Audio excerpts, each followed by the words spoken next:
Sejam bem-vindos à nossa terceira aula. Nessa aula nós iremos conhecer o bispo, uma peça muito versátil, também muito forte do jogo de xadrez. O bispo é uma peça de longo alcance, ele é considerado aí o sniper do jogo de xadrez. A gente começa o jogo com 2 bispos e o principal atributo do bispo é o controle das diagonais. Então aquelas linhas que a gente viu lá na aula sobre o tabuleiro, as diagonais, o bispo ele vai se movimentar através dela. No início do jogo, os bispos eles estão localizados aí ao lado do rei e da dama, os bispos brancos em C1 e F1 e os bispos pretos em C8 e F8. É importante destacar que um bispo sempre vai se mover pelas casas claras e o outro sempre pelas casas escuras. Então, como a gente viu na aula sobre o tabuleiro, temos diagonais de cor clara e diagonais de cor escura. E os bispos eles vão se movimentar por essas diagonais. O bispo ele pode se mover quantas casas quiser, desde que não haja nenhuma peça bloqueando o seu caminho.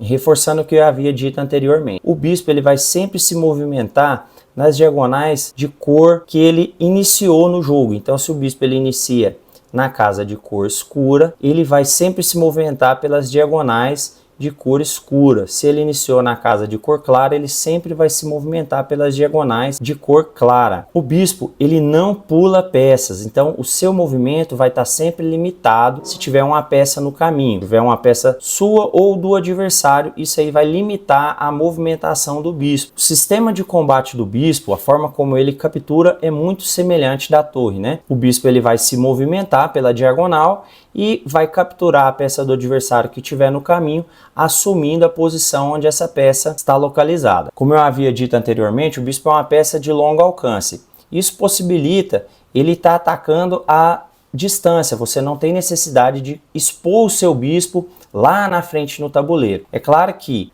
se você encontrar uma casa mais centralizada para o bispo, ele vai ficar com um alcance melhor, atacar em várias direções. Mas o bispo ele consegue atacar de longe, então é uma peça muito boa para você atacar a longa distância. Os bispos eles funcionam melhor quando você mantém os dois no tabuleiro. A gente chama isso de par de bispo. Por quê? Um bispo sempre controla as diagonais escuras e o outro sempre controla as diagonais claras. Então, se você mantém os 2 bispos no jogo, você vai conseguir controlar melhor todas essas diagonais no tabuleiro. Então, você tem aí um controle melhor do tabuleiro se você mantiver os 2 bispos no jogo. Então, um resumo aí sobre o bispo. Você começa o jogo com 2 bispos, né? Um bispo na ala do rei e um bispo na ala da dama. Os bispos se movimentam apenas nas diagonais, ele nunca muda a cor da diagonal que ele se movimenta, né?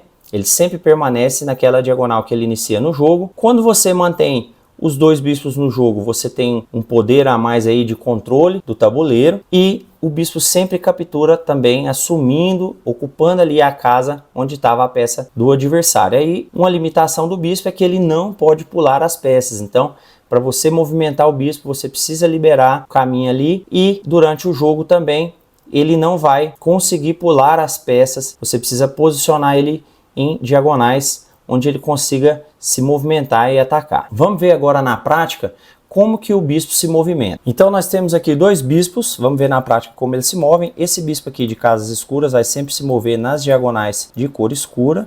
E o bispo aqui das casas claras sempre vai se movimentar nas casas claras, nas diagonais de cor clara, no caso.